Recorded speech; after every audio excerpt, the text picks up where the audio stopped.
Assalamu alaikum wa rahmatullahi wa barakatuh. Alhamdulillahi rabbil alameen wa salatu wa salam ala rasulillahi sallallahu alayhi wa sallam. Ramadan is here, and Ramadan usually has a challenge. And this time around, we have even bigger challenges. And today, inshallah, I'm going to cover a few challenges for us, inshallah, what we can do to overcome these challenges. Number one, in terms of the prayer, we are all used to go and pray in the masjid because of the taraweh. But some of us probably don't know how to pray taraweh. And inshallah, I will share this with you, how to do it. But before we even go to how to do it, there are one big challenge that we are facing in terms of wanting or the desire to go and do it. You know, because when we get things wrong, that's when everything goes wrong. Especially after breaking your fast, majority of people, because now they don't go out to the masjid, they will probably eat a lot, and then they won't be able to go and perform the prayers. Because you are at home now, you'll be relaxing, you say, I will pray in the next 10 minutes, then next 10 minutes comes 20 minutes, and then 20 minutes comes 30 minutes, then it becomes 1 hour, then completely you don't pray at all. So maybe there are some people who have already missed 3 days of taraweh. And remember, this type of prayers, you can only get them in the month of Ramadan. You cannot get outside Ramadan. So, what I'm going to share with you. Number one, the time that you break your fast.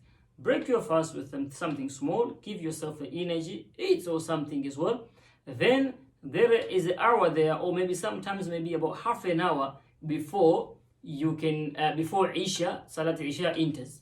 So, that moment, sometimes we tend to relax. So don't relax the time. Go out, maybe just do your housework. And for example, whatever you have to do, just do the time. Or even if you have to take a shower, whatever you do, just keep yourself busy. Don't just go in the living room and relax and turn the TVs on. You change different programs, because that way you will be lazy, and you don't want to be that. Do that. So as soon as you do that, straight away Isha comes in. Pray your Salat al-Isha. When you finish pray Salat al-Isha, if is a member of family, if maybe you're 2 or 3 of you that you don't know how to line up, yes, there is a video that I've done in the past, that how to pray congregation prayers at home, how to line up the family, basically. If there's a wife, children, and sisters, brothers, sisters, then you know how to do it. But for today, inshallah, because some people, they probably don't even know how completely to pray. And they thinking that they can only pray behind the imams in terms of taraweh. No, taraweh you can pray on your own. How to do it, inshallah, I'll just show you exactly what to do, inshallah. The very first important thing is your intention. Every single deed is judged according to the intention. So, intention here, how many rakahs are you going to pray? Are you going to pray 8 rakah? Or you're going to pray 20 rakah? Or you're going to pray 36 rakah? Or you're going to pray more than that, because the hadith also says qiyamul layl, is mathna or mathna. It's 2 sets of the prayers, 2 sets. So how many are you going to pray? Number one thing here I would like to tell you, to remind you, is consistency. In ibadah, what's the most important thing is the consistent. You don't want to be praying 20 rakah today, tomorrow you only pray 1. So it's better that you can consist with your prayers. So let's say you're sticking with your 20, continue with your 20. Don't start to do 20 and then you go to 36, and then the next day you don't completely pray. Okay? So let us assuming we are praying 8 rakah. But also, how do we do it? Are we reading from the book, or are we reading from the memory? Because sometimes people have not praying taraweh because they're thinking that I cannot do taraweh because I'm not hafiz al-Quran, I have not memorized the Quran. So let me remind you, you can pray Salat taraweh without reading the whole entire Quran, or even if you not memorize the Quran, you don't have to. Okay, you can open up the book and hold it and read it. Let's say you are not even fluent in reading the Quran itself. So what you can do is you can read the surah that you have memorized. Now, every salah that we pray, it requires us to recite Surah Al-Fatiha. Any salah without Surah Al-Fatiha, the salah is not valid. So we have a different scenario. Scenario number 1, someone has memorized the Quran, that of course knows how to pray with the taraweh. Let's say scenario that somebody has not memorized the Quran and does not know how to read the Quran, completely doesn't know how to read the Quran, but they have memorized. at least Surah Ikhlas, because majority of the people who have accept Islam, they have memorized Surah Ikhlas and Surah Al-Fatiha, but if you give them the book to read, they cannot read. So this, I hope it will be beneficial for them as well. So we will demonstrate to you someone who has got only one surah and he knows Surah Al-Fatiha, then we will show you how to do it. So, number one, how many rakahs you're praying? You already know yourself how many you're going to do it. So, I'll start. My intention, raise my hand, Allahu Akbar. Now I'll recite Surah Al-Fatiha. Bismillahir Rahmanir Rahim. Alhamdulillahi Rabbil Alameen. Ar-Rahmanir Rahim. Malik Yawmiddin. إياك نعبد وإياك نستعين اهدنا الصراط المستقيم صراط الذين أنعمت عليهم غير المغضوب عليهم ولا الضالين آمين بسم الله الرحمن الرحيم قل هو الله أحد الله الصمد لم يلد ولم يولد ولم يكن له كفوا أحد. Now next step, I'll say Allahu Akbar and I'll go to the position is known as ruku'. Allahu Akbar. Here is ruku'. Here I say Subhana Rabbil Azim, Subhana Rabbil Azim, Subhana Rabbil Azim. What is necessary is one time. If you do 3 times is better, but the hadith of Nabi alayhi salam from Abdullah bin Umar, Nabi at least used to do 11 times. So it's entirely up to you how many you want to do. Okay, so you can do 3, you can do 1, you can do 11. Then you go to the next step, which is known as sujood. Allahu Akbar, you go all the way down, and this is your sujood. Subhana Rabbiyal Ala, Subhana Rabbiyal Ala, Subhana Rabbiyal Ala. Again, this position, that is sujood. Again, the same thing applies here, either 1 time, 3 times, 7, up to 11. When you pray on your own, you can make your own du'as, you can elongate your sujood, because the place that you are closer to Allah is when you are in sujood. So some, you'll find they making a lot of du'as in sujood. And there's a one du'a, inshallah, we will cover that as well. If you can memorize that dua, inshallah, it's better for you as well, that you ask Allah subhanahu wa ta'ala to put your heart closer to Him. So inshallah, we will send you the dua as well. Right, so you come back to this position here. Here you say Rabbi ghfirli warhamni. This position is between the 2 sijda. Okay, then you go back again to the same position. Subhana Rabbiyal Ala, Subhana Rabbiyal Ala, Subhana Rabbiyal Ala. Let's say I make only 3 times. But you have to remember one thing. Which are the parts that goes on sujood? There are 7 parts that goes on sujood. Number 1, 1 palm, 2nd palm. And then knee and knee. So that's 1, 2, 3, 4. So then feet, toes. You have to make sure these are the ones that goes down. See these ones? Yeah, 1, 2, 3, 4. You have to make sure. Don't go like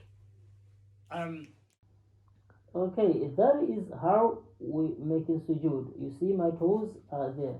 The common mistake we see in the masjids is that people, they put it like this. Okay, this is wrong. Or sometimes people like this. This is wrong. Sometimes like this. This is wrong. This is the correct way you do this. Unless otherwise you have a disability. If you have a disability, you cannot do this, then fair enough. But this is what is right. Don't do this. Okay? Now I'm going to show you another part. This is another common mistake. Okay? This is not like a dog. You see my arms? This, they are like this. Even my knees, my elbow is like this. Okay? The correct way is this. Okay?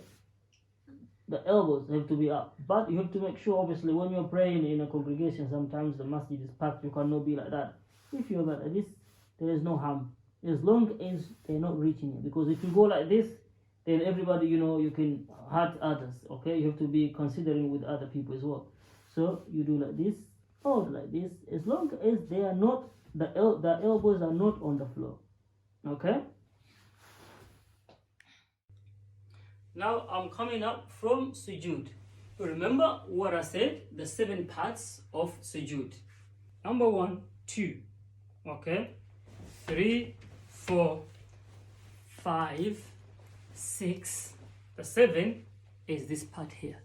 See this part together with the nose. This part here together with the nose. Common mistake people make is when they go on sujood, they go only the forehead. The nose is not touching the floor. And nose is a part of sujood. The nose is the part of sujood, so that is the 7th part. So I come back up straight away up. Allahu Akbar. Again, Surah Al-Fatiha. Alhamdulillah Rabbil Alameen. Up to the end. And then again, Surah Al-Ikhlas. Bismillahir Rahmanir Rahim. Qul huwallahu ahad. Allahu samad. Lam yalid wa lam yulad. Wa lam yakul lahu kufuwan ahad. Then Allahu Akbar. You repeat exactly the same thing that you have done before. Then obviously you will sit on the tahiyyat. At-tahiyyatu, you read your at-tahiyyatu, and I'm pretty sure is the same at-tahiyyatu that you read with the normal salah, so we don't need to cover that. Same at-tahiyyatu, and then you do your taslim. Assalamu alaikum wa rahmatullah. Assalamu alaikum wa rahmatullah. That means 1 unit of taraweh you have complete.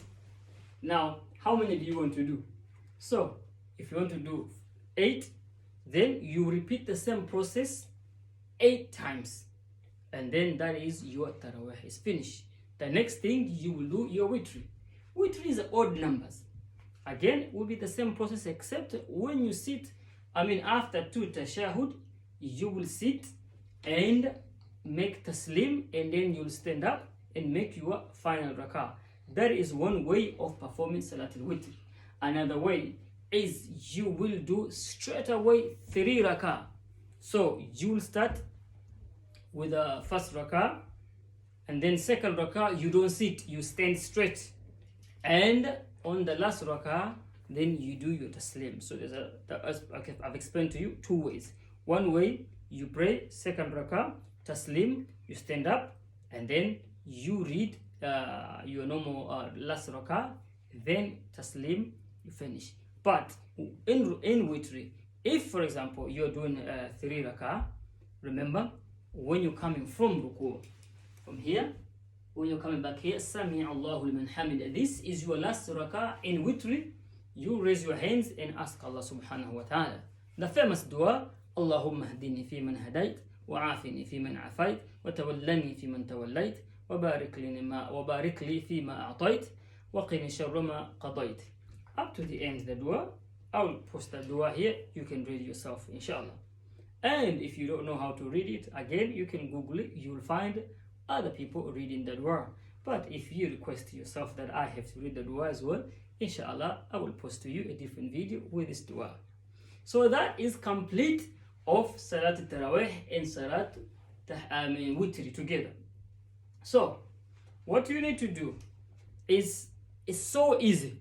So easy and pretty straightforward. You can probably finish all these prayers. If you recite on Surah Al-Ikhlas probably half an hour, you have completed a lot of ajr, because Nabi alayhi salatu wasalam says, Man qama Ramadan, man swama wa qama Ramadan, whoever stands and pray on the day of Ramadan and fast Ramadan, Allah subhanahu wa ta'ala will forgive them their sins.